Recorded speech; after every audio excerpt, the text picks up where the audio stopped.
Salut, bonjour à tous, Bruno à Sikior, aux Philippines. Aujourd'hui une vidéo très courte, bon, 5 minutes maximum, pour vous présenter un véhicule qu'on n'a pas en Europe. Et je crois que ce sera une première mondiale dans le sens où ce sera une présentation du véhicule en français. J'ai cherché sur YouTube, j'ai rien trouvé ni en français ni en anglais. Juste en tagalog et peut-être en cebuano. Enfin, tout ça pour vous dire que normalement, c'est une première mondiale. On va aller voir ça tout de suite. Alors voilà, le véhicule en question. Non, pas lui, lui derrière. Le Chariot Roussi 175 cm3. Alors, je vais vous expliquer rapidement ce qu'il en est. Alors nous, par exemple, on l'a depuis août l'année dernière, donc ce qui doit faire 10 mois, il me semble. Et vous voyez, on est déjà à plus de 16 000 km. Donc le truc, il n'a pas beaucoup de temps de se reposer, hein. Donc au niveau des équipements, vous constatez qu'il y a un compteur kilométrique, un compteur un général et un partiel. Il y a un compteur de vitesse. Et puis c'est tout. Alors il n'y a pas de... au niveau de ce qui manque, il n'y a pas de jauge de carburant. Ça c'est un peu gênant. Comme vous constatez, il n'y a pas d'essuie-glace non plus. Ça c'est très gênant quand il pleut forcément, mais surtout quand il pleut de nuit. Les essuie-glaces, il faudra que je trouve un... Alors on en trouve en vente en ligne sur le site Lazada ici aux Philippines. Après il faut que je trouve quelqu'un qui me l'installe. Par contre pour le carburant, il faut faire le plein du réservoir. Donc vous voyez, le réservoir est là. Si je ne me trompe pas, il doit y avoir 12 litres. Donc sachant que l'engin consomme 4 litres au 100, 12 litres, on arrive à peu près à 300 km à parcourir. Bon, moi j'avoue que quand j'arrive vers 250, je refais le plein. Alors au niveau des commandes, donc vous voyez ici, je dis, commencer par l'autre côté. Vous voyez ici, on a l'accélérateur forcément, on a le coupe batterie en rouge là. Ça c'est les phares classiques, feu de route et feu de position. De l'autre côté on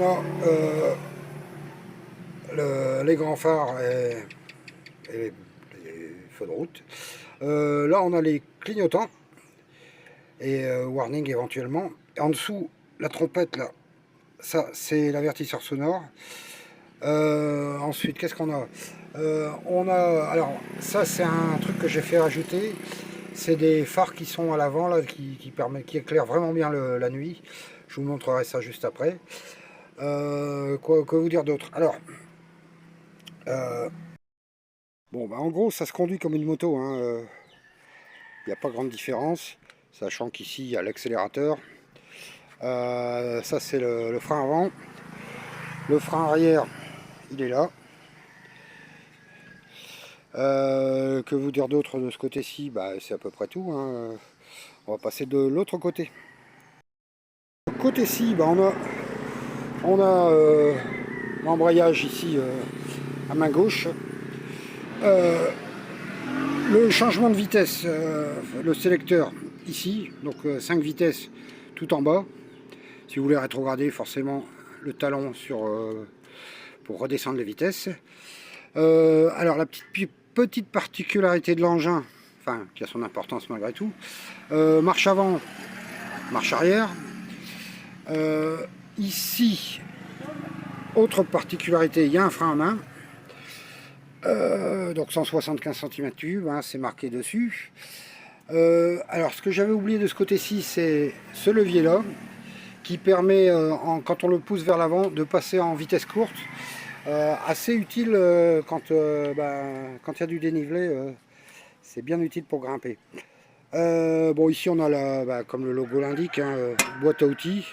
On y met forcément les outils, papier, éventuellement les téléphones. Voilà, c'est ce que j'avais à vous dire au niveau du poste de conduite, si on peut dire. On va passer à l'arrière. Alors, petite précision en ce qui concerne l'arrière. En fait, ce véhicule, il existe en deux versions. La version cargo, bon, pour le transport de matériel, de matériel. Et la version passager, la différence c'est que il y a cette porte ici, enfin cette ouverture à l'arrière, et les bancs qui sont amovibles, hein. On peut les replier sur le côté. Et donc vous voyez là, bon, on peut facilement installer 3 personnes de chaque côté, enfin 3 gabarits moyens on va dire, hein. L'engin est donné pour transporter au maximum 750 kg. Donc vous voyez, 6 personnes, bon, il y a de la marge. Donc voilà, un petit marchepied là, qui est bien utile aussi. Bon, et puis forcément l'éclairage arrière, avec bon, les clignotants, feux de route, et puis les stops évidemment, hein. Et puisqu'on parle d'éclairage, je vous montre l'avant. Alors l'avant, bah, au niveau éclairage, c'est très simple, hein. Vous avez ici le feu de croisement au feu de route, avec le commodo 2 positions à main gauche. Ici les clignotants, hein. Ça. Et ce que je vous disais tout à l'heure, donc les lampes que j'ai fait, enfin l'éclairage que j'ai fait rajouter chez un mécano là, c'est ça et ça. Alors c'est tout petit, ça paye pas de mine, mais croyez-moi, ça éclaire grave. Petit bilan rapide. Donc bah, les points forts, moteur costaud. D'après ce qu'on m'a dit, c'est un moteur Honda, donc fiable, très costaud. Il faut juste faire attention au vidange, quoi, hein. Moi je fais un changement d'huile moteur tous les 1000 km et un changement de boîte, des changements d'huile de boîte tous les 2000. Mais si on se tient à ça, il n'y a aucun problème, moteur très costaud. Autre chose, les pneumatiques aussi très très costaud. Moi j'ai eu ma première crevaison là, il y a 2 jours, donc au bout de 16 000 km. Pour vous donner une ordre d'idée, sur le scooter qui est là, pour le même kilométrage, hein, je dois en être à la 6 ou 7e crevaison.